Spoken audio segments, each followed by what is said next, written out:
사랑하는 영락교회 지체들에게 주 안에서 평화 인사를 전합니다. 오늘은 2024년 10월 30일 수요일입니다. 오늘의 묵상 본문은 이사야 47장 1절로 15절까지의 말씀입니다. 오늘 본문 말씀 47장 1절부터의 말씀은 이렇게 시작합니다. 처녀 딸 바벨론이여 내려와서 티끌에 앉으라.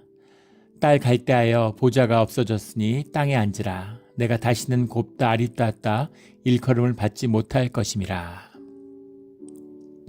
바빌론에 대한 노래인데 바빌론 심판에 대한 노래죠. 이 노래는 이제 한편의 시입니다. 노래예요. 그래서 이것은 장례에 쓰는 음율에 맞춘 노래였다 그러죠.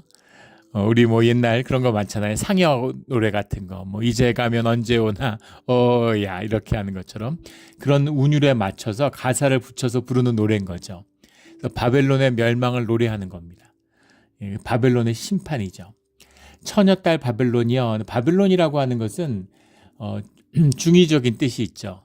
역사적으로 있었던 그런 히스토리컬한 아수르에게 반란을 획책하고 히스기야를 시험에 들게 했던 그 바벨론부터 아수르를 무너뜨리고 이제 세계 제국이 된 바벨론, 또 그 전에 고대 바벨론의 제국, 바벨탑을 쌓았던 그 바벨론도 있고, 그런 역사적으로 있었던 현상적인 바벨론이 있지만 성경에서 예루살렘 다음으로 많이 나오는 바벨론, 지금도 이제 바벨론이라는 게 쓰이잖아요. 그 LA에 가면 큰 쇼핑센터가 있죠. 바빌론이라고 하는 그런 뭔가 번영과 어떤 그 현상의 어떤 주인, 그런 걸 상징하는 그 라라랜드를 만들었던 그 감독이 있죠. 그걸로 아카데미 작품상도 받고 감독상도 받고, 그런 감독이 최근에 완전히 실패했지만 영화를 찍었는데 바빌론이에요. 제목이 할리우드의 가장 전성시대 60년대 70년대를 이제 배경으로 하는 그런 영화를 찍었는데 제목이 바빌론입니다. 그래서 바빌론이라고 하는 것은 이제 어떤 번영, 흥왕함, 세상의 어떤 물질의 표상 이런 거죠. 그런 것인데 그런 것이 심판받았다. 이 두 가지 뜻이 다 들어 있습니다.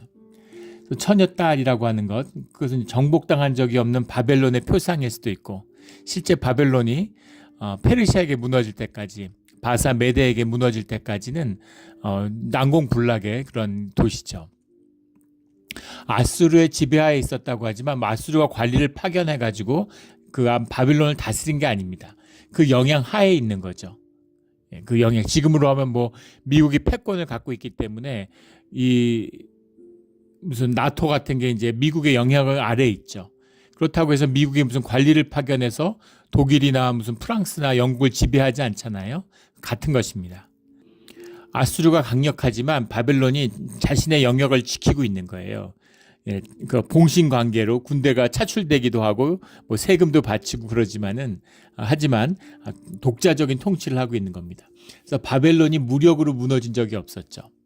바벨론도 그런 도시였고 예루살렘도 그런 도시였습니다. 예루살렘도 난공불락이다. 절대 무너지지 않는다. 그랬던 예루살렘이 이제 바벨론한테 무너졌죠. 그리고 바벨론이 고레스가 이끄는 바사 메대 페르시아의 연합군에게 무너졌습니다. 이제 그런 처녀딸 바벨론이여 내려와서 티끌에 앉으라. 티끌에 앉으라라고 하는 것, 그 뒤에 나오는 땅에 앉으라, 이게 다 같은 말인데, 땅에 앉으라도 티끌이라는 말이죠. 티끌 아파르라는 말인데, 티끌 위에 앉는다라는 게 이제 큰 슬픔. 그 당시에 장례가 나고 큰 슬픔이 있으면 잿가루를 뿌려놓고 그 위에 이제 걸터 앉아서 의자에 앉는 것이 아니라 이제 그 바닥에 주저앉아서 그 슬픔을 표시했다고 그러죠. 장례의 표현이에요. 그래서 바벨론이 망했구나라고 하는 것을 이제 그 슬픔을 표현하는 이제 그런 것이죠. 갈대하여 바벨론이요. 바벨론이 있는 그 지역이 갈대한 거죠. 더 큰 이제 개념입니다. 갈대하는. 내가 다시는 곱고 아리따다 일컬음을 받지 못할 것임이라. 바벨론이 그 영광을 잃어버린다. 이런 얘기죠. 2절에 맷돌을 가지고 가루를 갈고 너울을 벗으며 치마를 얻어 다리를 드러내고 강을 건너라. 치마를 걷고 강을 걷는다는 것이 노예로 끌려가는 것을 이제 표현하는 것이다. 이런 것도 있고, 너울을 벗는다는 건 수치죠. 머리를 가리는데 그 머리를 가리는 것을 얼굴을 드러낸다는 것은 수치를 표현하는 겁니다. 맷돌을 가지고 가루를 갈고, 맷돌이라고 하는 것은 이제 물레방아가 나와가지고 이렇게 맷돌을 가는, 그게 로마 시대 때 발견됐다고 그러죠. 그게 나오기 전까지는 이게 이제 우리 벼농사 문화니까 우리가 맷돌이 발달하지 않았죠. 아시아에서는. 예, 그렇지만 이제 밀농사 지역에서는 밀을 이제 갈아야 되잖아요. 가루를 만들어야 빵을 만드니까 이제 이 굉장히 맷돌질이 중요한 거죠. 우리 뭐 이제 아시아 같은 데서야 뭐 콩이나 좀 갈고 메주나 좀 갈고 그러는 거죠. 뭐 고려 이래로 똑같았습니다. 아랫돌과 윗돌이 있어가지고 아랫돌과 윗돌에다 구멍을 내서 거기다 곡식을 넣고 그걸 돌리는 거죠. 이게 이제 노예의 전유물이고 노예가 하는 가장 강한 노동 중에 하나죠. 그 돌을 돌리니까 얼마나 힘들겠어요. 거기다가 부엌에서 가니까 여성들이 가는 겁니다. 나중에 이제 물레방아가 갈게 되고 뭐 소가 갈게 되고 뭐 이런 것들은 괜찮은데 여성들이 맷돌질을 하는 게 얼마나 힘들었겠습니까? 여성 노예 노동의 가장 힘든 일이 맷돌질이죠. 그래서 맷돌을 갈고 너울을 벗으며 치마를 걷고 강을 건너는, 그러니까 아주 그런 노예와 같은 그런 아주 어려운 삶, 힘든 삶, 그런 삶을 살게 된다라는 이야기죠. 3절에 내가 보복하되 사람을 아끼지 아니하리라 이렇게 나옵니다. 내가 보복하되, 보복한다고 썼는데 낙함이라는 말이죠. 보복이라는 뜻도 물론 있지만 심판의 뜻입니다. 주님의 심판의 때가 온다는 것이죠. 주님이 끝까지 심판하신다는 겁니다. 예. 불로 임하는, 심판을 불로 표현하잖아요. 다 타는 거예요. 그런데 금이라면, 진짜라면 더 맑아지고 깨끗해지겠죠. 예. 정금이 돼서 나오는 겁니다. 예. 그런데 가짜라면 다 타버리는 거죠. 불순물은 다 태워버리는 겁니다. 주님이 심판이 임할 때, 그럴 때 분명한 진실, 우리의 존재의 진실이 드러나게 되는 거죠. 근데 그 다음에 나오는 사람을 아끼지 아니하리라. 이제 이게 어려운 말씀이죠. 어려운 문장입니다. 예. 워로 F가 아담 이렇게 되는데 워라는 게 and니까 로는 부정사죠. F가라는 게 문제죠. 아담이라는 건 사람이죠. 근데 F가라는 말이 두 가지 의미가 있는데 하나는 스페어라는 뜻이 있어요. 그러니까 여기 아마 사람을 아끼지 아니하리라라는 건 그 뜻은, 사람을 아끼지 않는다는 게 무슨 말일까? 그냥 막 죽이는데 다 죽인다 이제 이런 얘기일까? 그러니까 아마 그런 뉘앙스로 이제 해석을 했는데 뭐 의미적으로는 통할 수도 있겠죠. 근데 이제 영어로 성경에 보면 이제 arbitrate라는 뜻을 가져다 쓰는데 I will not arbitrate 뭐 이렇게, arbitrate라는 게 이제 중재하다는 뜻이 F가에 들어 있습니다. 이게 무슨 말일까요? 사람의 중재를 받지 않는다 이런 얘기입니다. 사람이 중재할 수 없다. 사람이 중재할 수 없다는 얘기는 내가 바벨론을 심판하는데 누구도 멈출 수 없다. 이 유일신 하나님이 심판을 하는데 아브라함이 와서 주님 정말 의인이 10명이 있는데 20명이 있는데 여길 멸망시키시겠습니까? 그러니까 주님이 심지어 소돔과 고모라도 아브라함의 중재를 받아들여서, 아브라함의 중보를 받아들여서 심판을 유예하시잖아요. 그런데 그런 유예, 그런 중재, 그런 중보를 주님이 용납하지 않겠다. 그러니까 주님의 뜻을 관철시킨다. 돌이킬 수 없다. 그 뜻이 들어있는 거죠. 이 문장이 F가 아담이라고 하는 로 F가 아담이라는 참된 뜻입니다. 사람을 아끼지 아니한다라는 게 아니라 사람이 중재할 수 없다. 사람이 멈출 수 없다. 이런 의미가 더 맞겠죠. 4절은 우리의 구원자는 그의 이름이 만군의 여호와 이스라엘 거룩한 이시니라. 갑자기 뜬금없이 나오는데 이게 노래라고 그랬죠. 후렴 같은 겁니다. 탄성이고 감격이죠. 그러니까 우리의 구원자는 주님이시군요. 그의 이름은 정말 만군의 여호와시군요. 이스라엘 거룩한 주님이십니다. 이런 식으로 이제 그 후렴구로 이렇게 노래를 하는 거죠. 주님에 대한 감격, 탄성, 도저히 무너질 수 없을 것 같았던, 영원할 것 같던 그런 바벨론도 주님이 무너뜨리시는군요. 그걸 노래하는 거죠. 정말 그 바벨론이 무너진다는 건 상상도 못했을 거예요. 그런데 하루아침에 무너진 겁니다. 5절에 딸 갈대하여 잠잠히 앉으라. 흑암으로 들어가라. 내가 다시는 여러 왕국의 여주인이라 일컬음을 받지 못하리라. 만국의 여왕, 여주인, 보통 이 도시들이나 국가들 여성으로 표현하잖아요. 그러니까 여주인, 여왕이라는 것, 여인들 중에 왕이죠. 세상의 여인왕, 그게 바벨론이다. 근데 이제 그런 이름을 더 이상 들을 수 없다라는 거죠. 6절에 전에 내가 내 백성에게 노하여 내 기업을 욕되게 하여 그들을 내 손에 넘겨주었거늘. 그러니까 바벨론을 일으켜 세우고 바벨론을 쓰신 게 주님이시다라는 거죠. 바벨론의 영광을 노래하지만 그 영광을 준 게 주님이다라고 주님이 말씀하시는 겁니다. 근데 그들이 긍휼히 여기지 아니하고 늙은이에게 내 멍에를 심히 무겁게 메우며, 이게 이제 예레미야 애가에도 나오는 것이고 우리 뭐 성경에 많이 나오는 이야기죠. 이 유대문화는 이게 한국문화하고 비슷하다고 그랬죠. 정말 신기할 정도로 비슷한 게 많습니다. 노인을 공경하는 문화가 굉장히 강하죠. 장로라는 호칭도 그렇지만 노인을 공경하는 문화가 유대 문화의 굉장히 중심에 있어요. 그런데 이 바벨론은 그런 거 없습니다. 그래서 노인들이 이제 노인이고 젊은이고 그런 나이를 차별하지 않고 똑같이 노예를 시키는 거죠. 노인들은 얼마나 힘들었겠어요. 노인에게 멍에를 씌우는 겁니다. 그러니까 반대로 노예로 끌려간 히브리인들 입장에서 보면은 그 비통함이란 게 이루 말할 수가 없겠죠. 노인들은 좀 쉬게 해주셔야 되는데 우리 아버지 어머니 우리 할아버지 할머니들은 좀 쉬게 해주지. 근데 그런 거 없이 10대나 70대나 똑같이 일을 시키는 거죠. 근데 그것이 유대인들에게도 크게 분노하게 했지만 그 주님을 분노하게 했다는 겁니다. 주님이 그것을 이제 좋지 않게 보셨다. 근데 꼭 무슨 어떤 유대 문화를 존중하는 게 아니죠. 주님은 늘 약자와 가난한 자와 병든 자와 힘든 자들 편에 서 계시기 때문인 거죠. 이게 주님의 공의입니다. 그래서 그 페르시아처럼 주님의 공의를, 고레스처럼 주님의 공의를 드러내야 되는데 공의를 실현하기 위해 불렀는데 근데 불의를 실현하는 거죠. 힘을 주니까. 그래서 그 대가를 치르게 된다라는 겁니다. 8절에 그러므로 사치하고 평안히 지내며 마음에 이르기를 나뿐이라 나 외에 다른 이가 없도다. 오늘 반복해서 나오는 10절에도 나뿐이라 나 외에 다른 이가 없다. 이게 이제 나르시시즘이잖아요. 나르시시즘이 나밖에 없는 거죠. 나르시스가 자기한테 빠져서 이 개울물에 비친 자기의 모습을 보고 거기에 반해버린 거 아니에요. 자기 도취, 자기 만족, 이것이 보통 나르시시즘이라고 그러는 거죠. 좀 약한 에고입니다. 우리가 보통 에고라고 얘기하면 나르시시즘이 더 강화된 형태죠. 근데 나르시시즘이 뭐 악의 근원이에요. 악의 또 다른 동전의 양면입니다. 그래서 인간이 악하게 되는, 인간이 악하다라고 얘기하는 그 중심에 나르시시즘이 있어요.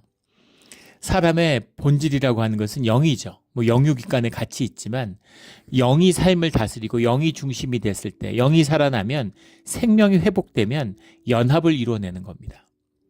모든 게 연결되어 있다는 걸 알아요. 그래서 나만 잘 살고 나만 좋은 게 좋지 않은 거죠. 그게 좋을 수가 없어요. 근데 악하게 되는 거죠. 내 혈육이 나라고 생각하고 단절되어 있는 겁니다.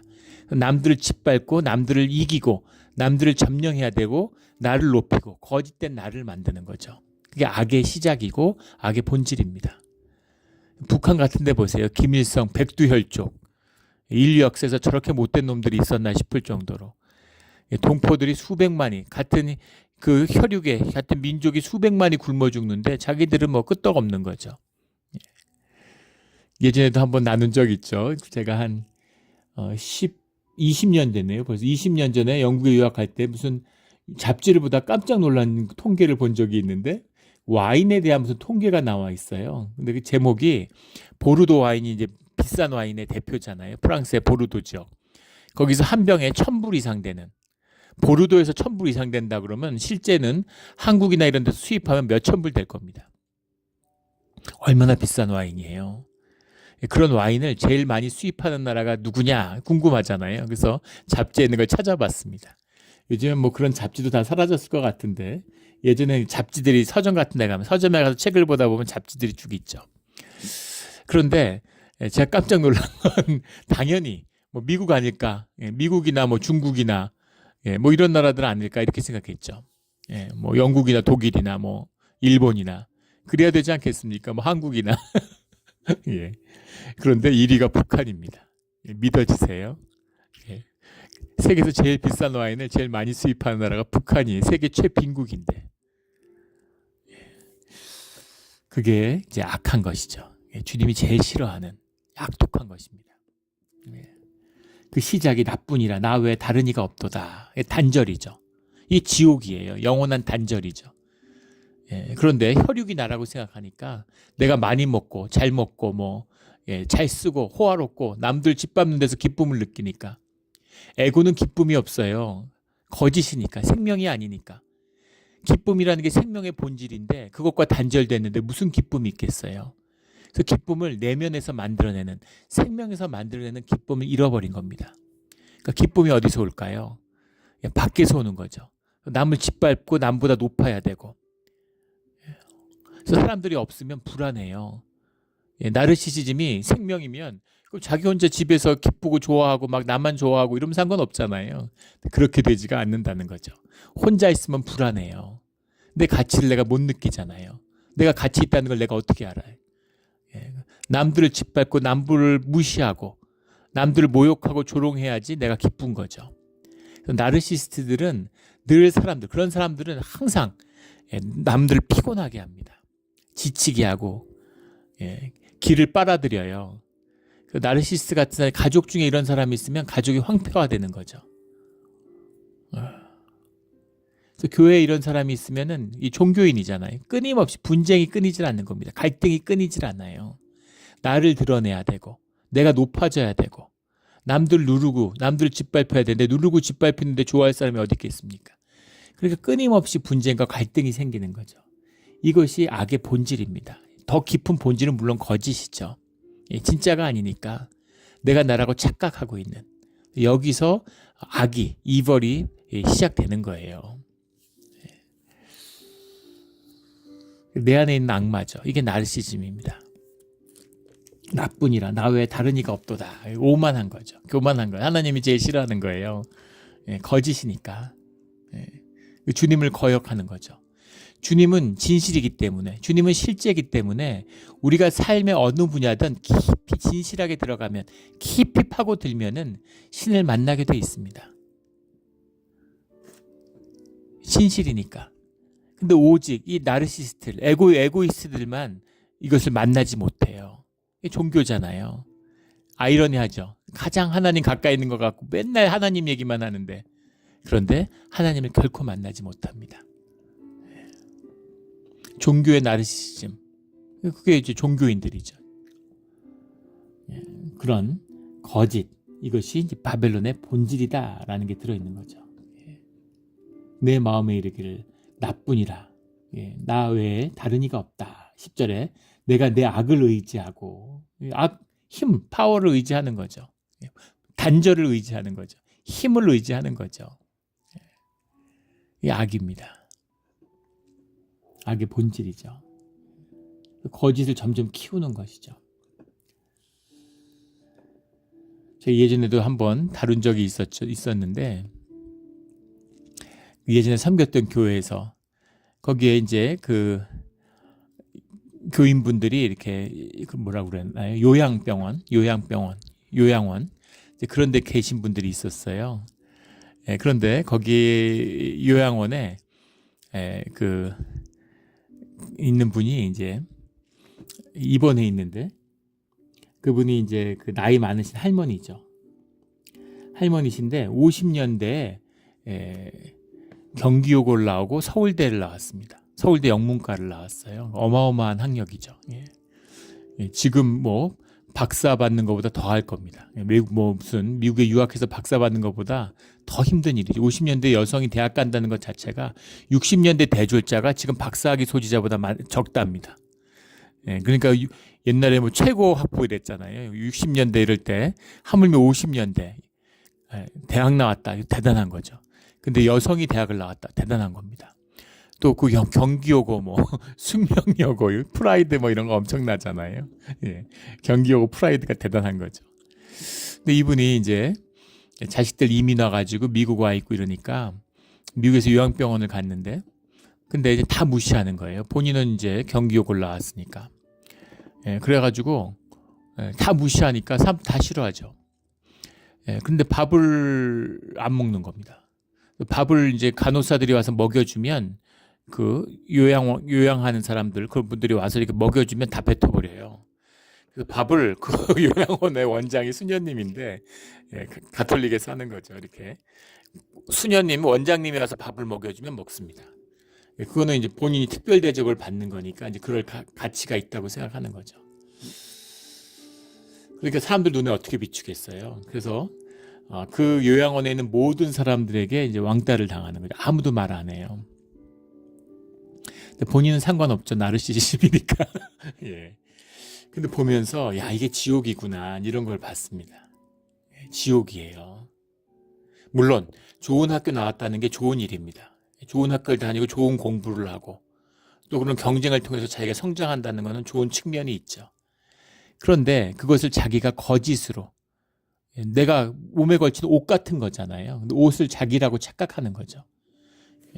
옷과 몸을 착각하는 거예요. 존재와 거짓을 구분하지 못하는 겁니다. 존재의 진실과. 그래서 자기가 좋은 대학교 나왔기 때문에 특별하다고 생각하는 거죠. 마찬가지 돈이 있기 때문에 특별하고 특권의식이 생기는 거죠. 특별하다고 생각하는 거죠. 대접받아야 된다고 생각하는 거예요. 돈이 있으면 편리하긴 하지만 그게 우리 존재를 1도 바꿀 수 없습니다. 그런데 세상에 쏘가가지고 내가 그걸 내면화한 거죠. 그래갖고 돈이 있으면 특권화되고 내가 특별한 사람이라고 생각하고 우쭐하고 교만하는 거죠. 예. 그것이 이제 패망의 지름길이 되는 겁니다. 악하단. 그 거짓으로 살게 되면 삶을 잃어버려요. 마귀가 하는 짓이죠. 마지막에 돈을 가지고 갑니까? 돈이 나한테 도대체 뭐예요? 잠깐 살잖아요. 예, 심지어 저 같은 사람도 이제 50대 중반인데 살 날이 얼마 남지 않았구나. 예, 내가 살아온 삶이 한 반 정도 살 수 있겠죠. 정말 짧은 삶이 내가 지나온 삶, 미국 와가지고 지나간 삶을 돌아보면 지난 한 25년의 삶이 주마등같이 정말 한순간에 스쳐간 것 같아요. 근데 그것보다 더 짧은 시간이 앞에 남아있구나 이런 걸 알 수 있습니다. 잠깐 사는 거죠. 근데 그 인생을 돈을 벌어 쌓는 것과 바꾸겠습니까? 돈을 쓰고 누리는 것으로도 짧은 삶이잖아요. 사랑하고 서로 귀함을 받고 세워주고 정답고 즐겁게 천국을 살아도 정말 아쉬운 쏜살같이 흘러가는 그런 삶이잖아요. 근데 그런 삶에서 뭘 짓밟고 갈등하고 싸울 게 뭐가 있겠습니까? 그런 거죠. 이것이 이런 법인이라는 게 뭐예요? 말 그대로 회사가 인격화된 거잖아요. 국가가 뭐예요? 국가가 인격화된 겁니다. 국가가 어디 있어요? 세계가 다 한 나라가 될 수 있겠죠. 그런데 그거를 뭐 이렇게 나누고 저렇게 나누고 인간의 그 어리석음. 르완다라는 나라가 있죠. 아프리카에. 지금 아프리카도 제일 잘 사는 나라입니다. 예. 그 아프리카의 그 독재자. 이름이 갑자기 기억이 안 나는데 그 독재자가 그 후투족, 투치족 그 내전 가운데에서 그 투치족이 막 대량 학살되는 50만이 죽었네, 70만이 죽었네. 그런 난민 캠프에서 자랐는데 우리에게 별로 알려지진 카가메라고 폴 카가메인가 뭐 그렇죠. 그래서 그 루안다의 독재자인데 물론 독재는 좋지 않은 것이죠. 근데 어쨌든 뭐 선거를 해서 당선은 되니까 99%를 득표하니까. 근데 그 카가메가 이제 위대한 지도자죠. 예. 투치와 후투의 그 내전을 종식시키고 갈등과 인종의 분쟁, 학살을 멈췄습니다. 난민촌에 일어나서 투치족을 이끌고 있었는데 후투족한테 밀려나서 난민 캠프에 있다가 우간다에서 자랐는데 난민 캠프에서 우간다에서 그런 게릴라 활동을 해서 우간다 정부를 전복시켰죠. 나중에 이 르완다를 정복시키고 나중에 그 콩고 민주 콩고 공화국까지 자이레라고 그랬죠. 예전엔 그 자이레까지 3개국을 쿠데타로 게릴라로 뒤집어 엎은 지금 뭐 세상에 알려지진 않고 아프리카가 관심을 못 받으니까 그런 군사 지도자예요. 놀랍게도 이제 루안다의 지도자가 되면 아프리카의 지도자들이 대부분 그렇잖아요. 독립의 영웅이지만 다 아주 추악한 지도자로 몰락하는데 그 사람은 이제 한국에서 새마을 운동도 가져다가 펼치고 나라도 잘 살게 되고 자원도 통치하고 그리고 뭐 그렇게 크게 막 엽기적인 미치지 않고 이렇게 나라를 잘 이끌어 가지고 이제 아주 높은 걸 받고 있죠. 근데 제가 나누려는 얘기는 뭐냐면 투치와 후투라는 겁니다. 투치족, 후투족이라는 게 없었어요. 투치, 후투를 만든 건 벨기에의 식민 세력이라고 합니다. 그들이 와가지고 코 길이 그 민족을 나눈 거 보면 키가 큰 사람은 투치고 작은 사람은 후투고 이런 식으로 나눈 겁니다. 그래서 이게 정말 마귀의 괴계죠. 그래서 투치는 막 우대하고 후투는 막 이렇게 차별하는 거예요. 그래갖고 투치는 자기 식민 세력으로 삼은 거죠. 엘리트로 만들어서. 그러니까 벨기에가 떠나고 독립을 하니까 이번엔 후투가 투치한테 보복을 하는 겁니다. 보복을 당했으니까 투치는 또 후투한테 보복을 하고. 세상에 이렇게 어리석은 일이 어디 있겠습니까? 인도도 마찬가지죠. 인도의 카스트 대전은 뭐 힌두교의 뿌리가 깊다고. 예, 힌두교의 역사나 그걸 아무것도 모르는 사람들이 떠드는 소리예요. 힌두교의 카스트 제도를 정립한 건 영국의 식민 세력입니다. 인도에 와가지고 무굴 제국을 무너뜨렸잖아요. 무굴 제국은 이슬람 제국이죠. 이슬람과 이 힌두교도들을 대립시켜서 이슬람에 대립시키는 민중을 결집시켜야 되니까 힌두를 대대적으로 연구하고 힌두교 세력을 후원하는 거죠. 그러면서도 힌두교를 두려워하니까 그걸 분열시켜가지고 힌두교 세력 안에 처음엔 벵갈족을 사용했죠. 벵갈족은 이제 아시아 계통이잖아요. 그러니까 벵갈족을 해가지고 그 인도를 통치했어요. 군인들은 다 벵갈족이었습니다. 근데 그들이 이 반란을 일으키고 인도를 독립시키려고 했잖아요. 그러니까 벵갈족은 철저히 배제시키고 그때부터 이제 힌두들을 중용하기 시작했죠. 그래서 힌두의 카스트라는 게 있어서 절대로 인도인들이 하나 되지 못하도록 이제 카스트라는 걸 부활시킨 거죠. 5,000년 전에 있었던 그 고대 문헌들로 힌두교를 정립시킨 건 영국의 식민 세력이에요. 근데 거기에 지금도 놀아나는 겁니다. 밥도 같이 안 먹고 비행기도 같이 안 타고. 이민 와서 미국에 사는데 구글에서도 그게 문제, 인도 사람들 너무 많잖아요, IT에. 근데 그 안에서도 차별을 하는 거예요. 같은 직원들인데, 같은 미국 사람들인데. 그래서 그걸 뭐 사내에서 조사하고 뭐 그게 형사사건으로 비화될까봐 뭐 그런 얘기들이 뉴스에 나오고 그러죠. 이게 인간의 어리석음. 예. 주님을 만나지 못하면 마귀에게 놀아나는 겁니다. 이 어리석음. 예, 이 어리석음. 나는 뭐 무슨 엘리트야. 나는 뭐 높은 계층이야. 한국 사람들도 마찬가지잖아요. 나는 양반이야 뭐 이러면서. 네. 6.25가 나가지고 시족 공동체가 뿌리채 뽑혀버렸죠. 이산가족이 되고 초토화됐습니다. 나쁜 일이죠. 슬픈 일입니다. 그러나 긍정적인 측면은 한국의 그 정말 뿌리까지 썩어버린 양반 문화, 유교 문화를 뿌리 뽑았다는 거예요. 그래서 복음이 전파됐습니다. 그 언더우드 선교사의 초기에 그 선교 기록 같은 걸 보면은 평양이 나중에는 아시아 예루살렘으로 불리는 부흥의 시작이죠. 근데 평양에 처음 갔을 때 기록한 글들이 남아 있어요. 평양은 그 당시에 한반도에서 가장 선진화된 도시입니다.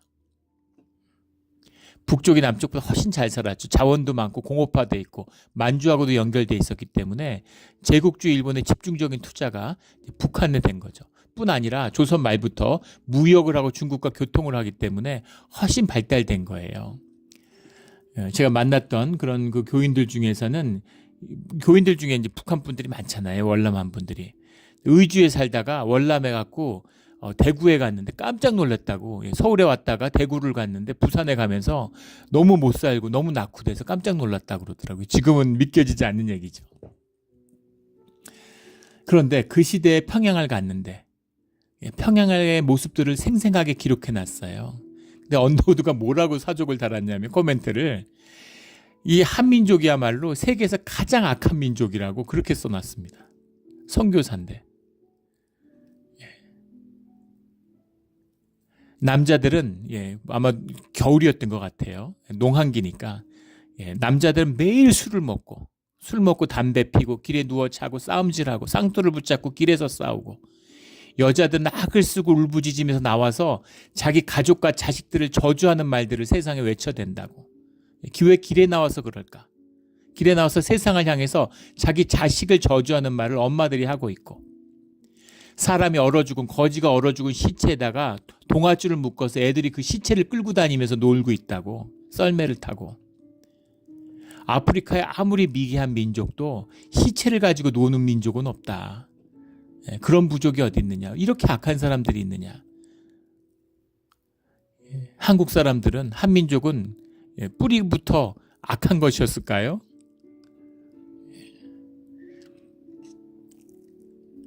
그 정신혁명을 이뤄낸 겁니다. 선교와 기독교가.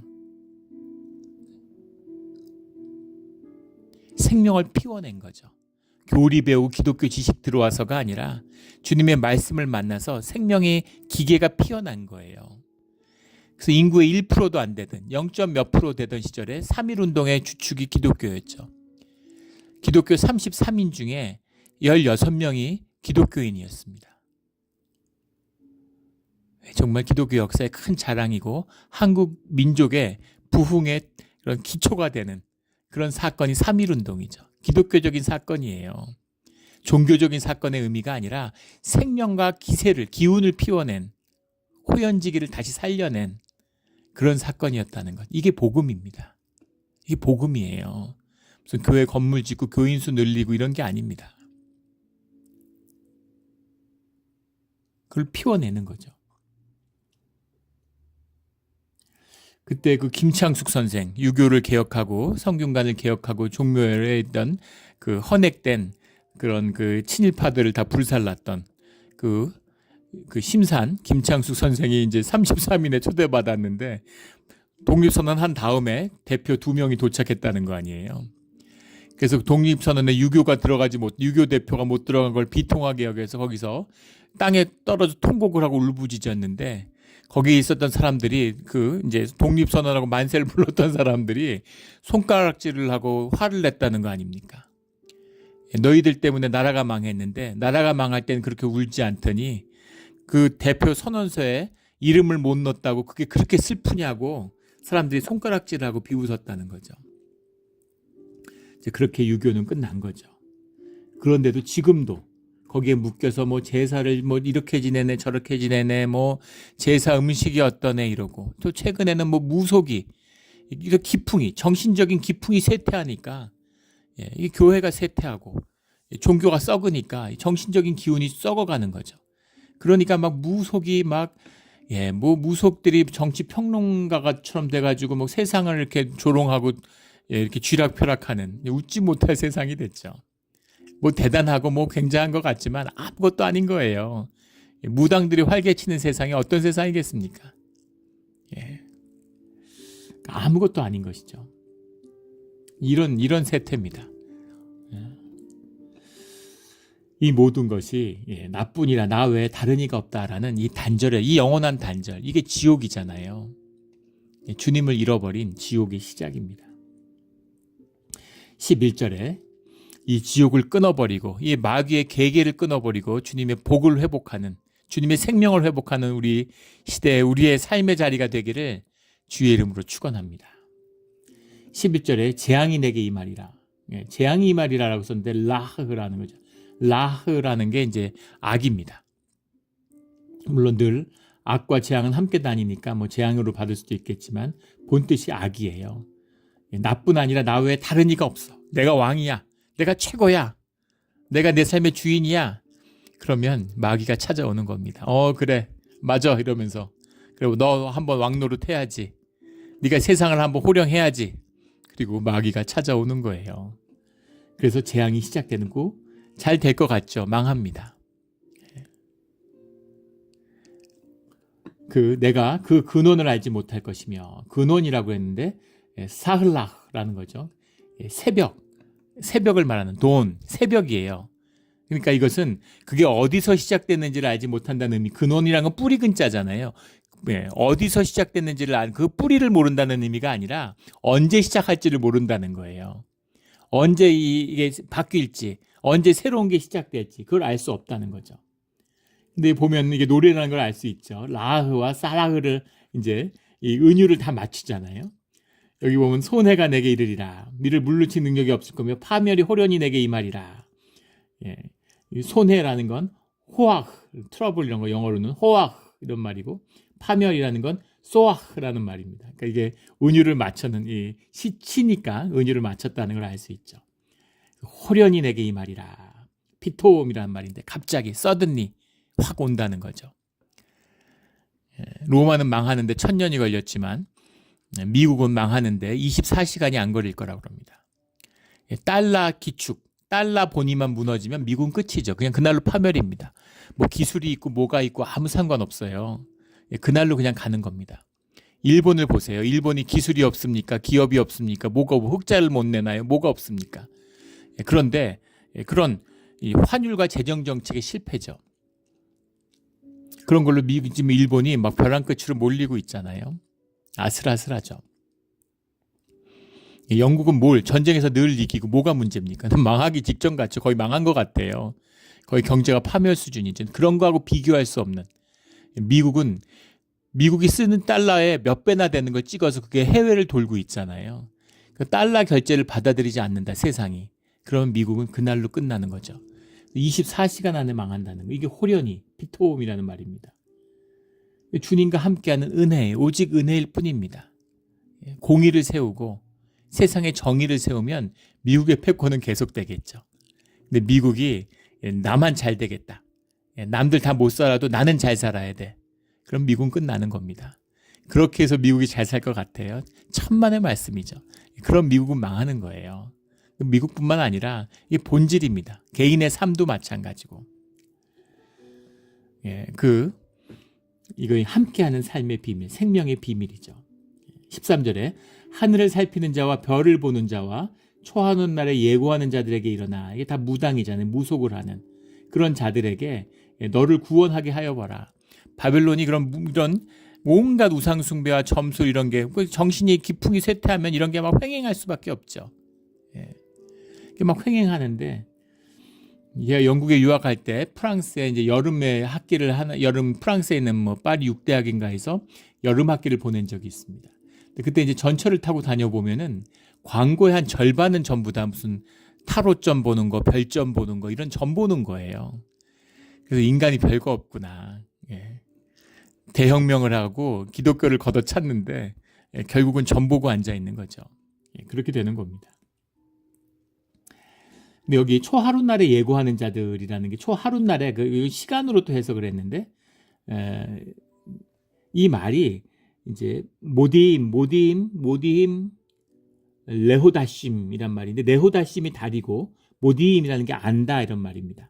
이게 무슨 말이냐면은 달을 가지고 점을 치는 거예요. 초하룻날에 점을 치는 게 아니라 달이 이 표면에 있는 형상이라든가 또 달이 계속 변하잖아요. 크기가 달을 가지고 점을 치는 겁니다. 이게 일리가 아주 없는 게 아니죠. 일리가 아주 없으면 왜 여기에 쏟겠어요. 모든 생물이 연결되어 있고 생명이 연결되기 때문에 달에 엄청난 사람들이 영향을 받는다는 거죠. 조수 간만의 차와 달빛에 따라서 루너틱이라는 말이 있잖아요. 영어에. 그 달과 연관된 달을 보고 있으면 사람이 미친다는 거죠. 달에 사람의 뭐 아기를 갖는 것부터 식성부터 여러 가지가 달의 영향을 받고 있다는 거예요. 모든 생명체가 영향을 받을 수밖에 없죠. 하나니까 당연한 거 아닙니까? 근데 그거를 이제 속여가지고 그걸로 점을 보고 뭐 이러는 거예요. 그걸로 뭘 알 수 있겠습니까? 그런 걸 가지고 너를 구원해봐라. 뭘 많이 살피고 알 수 있겠죠. 그러나 그걸로 어떻게 우리의 삶을 바꾸고 구원할 수 있겠어요? 안 되는 겁니다. 구원하게 하여 보라. 14절에 보라 그들은 초계 같아서 불에 타르니. 초계라는 게 이제 우리말에는 풀초에다가 티끌개자를 쓴 거잖아요. 그래서 이제 싹 타버리는 아무것도 아닌 이런 거죠. 영어 번역에 보면 스터블이라고 번역. 스터블 파이어. 스터블. 스터블이라는 게 우리 남자들 중에 면도하는 분들 보면 우리 그 면도하고 한 이틀 안 하면 하루나 이틀 저는 이제 그 이상하게 수염만 잘 자라요. 그래서 아침에 면도를 해도 저녁에 모임이 있으면 집에 가서 면도를 한 번 더 합니다. 이게 까끌까끌 하잖아요. 조금 그걸 스터블이라고 그러죠. 면도기 볼 때로 보면은 그 스터블. 그 스터블을 제거하잖아요. 전기 면도기로. 그 스터블 그게 이제 이 초계에 나오는 이제 이겁니다. 이거 같이 타서 불에 타리니 그 불꽃의 세력에서 스스로 구원하지 못할 것이라 다 타버린다는 거죠. 덮게 할 숯불이 아니요 그 앞에 앉을 만한 불도 아니라 모두 다 태워버려 아무것도 남지 않는 숯도 남지 않게 싹 다 타버릴 것이다. 15절에 내가 같이 힘쓰던 자들이 내게 이같이 되리니 그 끝이 온다는 것이죠. 이것이 악의 끝입니다. 잘 될 것 같고 잘 되는 것 같지만 결국은 망하는 길이죠. 그게 악의 길이에요. 주님의 길은 고생하고 고난이 가득 차고 힘겨운 길인 것 같지만 결국은 잘 되는 길입니다. 결국은 이기는 길이에요. 이기는 길, 복된 길을 가야겠죠. 근데 그 길을 내가 절대 못 갑니다. 무슨 길인지도 모르고. 오늘 하루 앞이 보이지 않고 어떻게 가는지도 몰라요. 하지만 오늘 하루 주님과 함께 한 발자국 한 발자국을 내딜 때 어느 순간 뒤돌아보면 복된 길을 걸어왔구나라는 고백이 우리와 함께 하는 것이죠. 그럼 복된 주의 길을 걷는 우리 모두가 되기를 주의 이름으로 축원합니다. 아멘. 기도드리겠습니다. 주님 감사합니다. 말씀으로 함께하여 주시니 감사합니다. 우리 말씀을 붙잡고 종교의 길이 아니라 신앙의 길을 걷는, 거짓이 아니라 늘 진실을 붙드는 그런 우리의 믿음의 길이 되게 하여 주시옵소서. 감사하며 예수 그리스도 이름으로 기도드렸습니다. 아멘.